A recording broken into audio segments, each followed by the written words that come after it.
2026 provides an opportunity to deliver even more progressive wins this November. Join us this summer ahead of the midterms by investing in the Progress Texas Summer Sustaining Donor Drive, funding pro-democracy, pro-justice, progressive messaging made by Texans for Texans. At Progress Texas, we're asking our supporters to become monthly donors, and for those already on the team, to increase their monthly support. Because with your partnership, we can get the message out across Texas in this critical year. We'll thank you with perks for progress. Choose from our exclusive Resist coffee mug, a Progress Texas summer koozie, or a progressive button pack. Plus, you'll get a shout out on the Daily Dispatch. Thanks in advance for doing your part to build the progressive Texas we all want to live in today. I'm Kevin Burge. I'm a Marine Corps veteran, former intelligence professional, and I am running for Congress in the 24th District. I support Progress Texas because it is going to be very important that we have informed voters this election cycle, that we are going to be turning people out to the polls. We're going to be electing good people. We're going to be electing Democrats, and we're going to be making progress in this country and in Texas. It's Monday, July 27th, 2026, and this is the Progress Texas Daily Dispatch Rapid Response on the breaking news stories Texas progressives need to know. I'm Chris Mosier. We can't do what we do without your support. Thanks to Stephanie Evans, Marvin Hecker, and Wayne Owens for their ongoing sustaining partnership.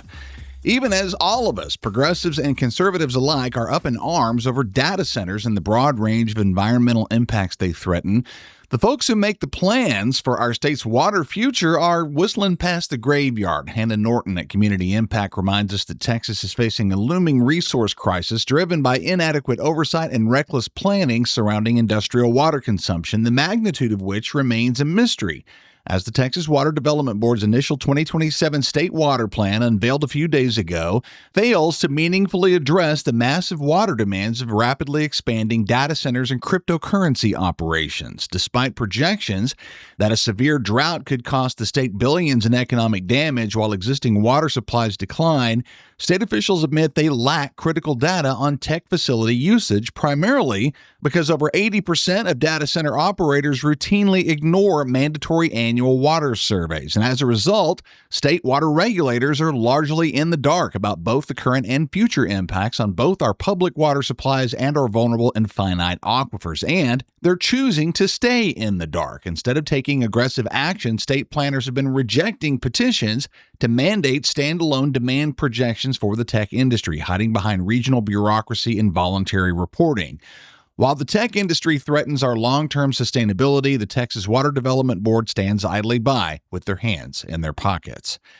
Meanwhile, we're learning over the weekend that the magnification of our state universities continues unabated. Jessica Priest of the Texas Tribune says Texas higher education standards are taking a back seat to conservative ideology as state officials push to integrate a politicized college entrance exam, despite research findings indicating that it fails to correlate to success in college. Texas's public universities have been given a green light to start using the Classic Learning Test, or CLT, for applicants outside the top 10%, with full approval and implementation planned by the fall of 2028. This is purely about ideology and a sidestepping of actual academic rigor. Texas A&M conducted a review of the CLT that rated it a dismal 1.4 out of a 4-point scale for predicting college performance, compared to 3.8 for the ACT and a perfect 4.0 for the SAT. The CLT has been backed by right-wing activists and is designed to align with new state curriculum standards focusing on classical Christian texts. It's designed to admit students ready and willing to comply with ideologically compromised coursework. The CLT is a test of political proclivities, not a test of student readiness, and its approval as an admission gateway into Texas's colleges will further degrade the academic reputation of our state universities on the national stage. So much at stake, so much to change, so much damage to undo, so much riding on the midterm election, which is now officially less than 100 days away, and so much of that outcome is riding on South Texas. Jordan King does a deep dive on new research being done at Newsweek that indicates a full reversal of the Republican gains of 2024 is more than possible down there, centered on the Talarico-Paxton race. The primary conflict centers on a fundamental policy mismatch. Hispanic voters initially backed Trump and the Republicans, believing they were the best choice to address economic pressures, but Trump's aggressive deportation campaigns have actively and directly sabotaged the local economy across South Texas. ICE has made over 15,000 arrests in the region in just over a year, which has created critical labor shortages that have doubled construction timelines and left some project sites undermanned or stalled altogether.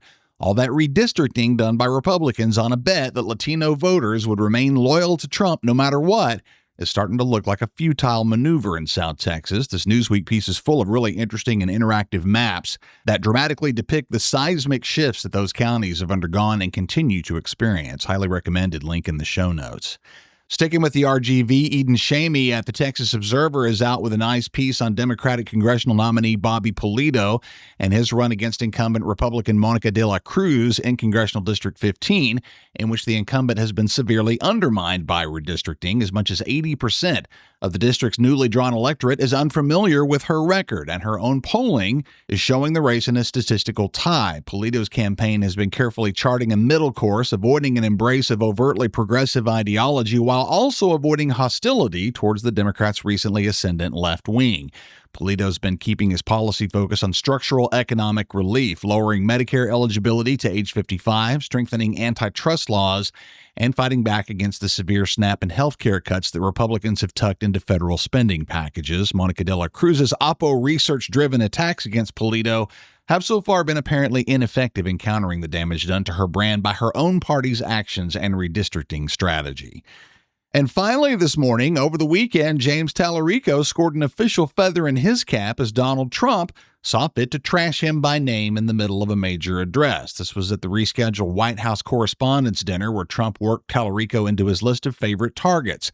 He's now listed alongside Gavin Newsom, Chuck Schumer, and Alexandria Ocasio-Cortez. Clearly believing himself clever, Donald Trump revived the Talarico branding that the campaign has itself done quite well in marketing, which they nimbly and wisely seized upon as an opportunity, using Trump's comments as a renewed chance to move more I'm a Talarico merchandise online. Congrats to Rep. Talarico. You have officially arrived. This election year, you can support the real free press by investing in pro-democracy, pro-justice, progressive storytelling delivered by Texans for Texans. Join Progress Texas this summer ahead of the midterms and become a monthly donor today, or increase your giving during our summer sustaining donor drive. With your partnership, we can reach more independents, progressives, and young voters who must be mobilized for wins this November. We invite you to sign up or increase your support during our summer drive. We'll thank you with perks for progress. You can choose from our exclusive Resist coffee mug, a sweet Progress Texas summer koozie, and a progressive button pack. Plus, you'll get a shout out on the Daily Dispatch. See the link in the show notes to join the team. That's the Progress Texas Daily Dispatch for this Monday, July 27, 2026. Links to all these original stories can be found in our show notes. Learn more about what we do and how you can get involved at progresstexas.org. I'm Chris Mosier. Thanks so much for listening. Have a terrific day. We'll catch you again right here tomorrow morning.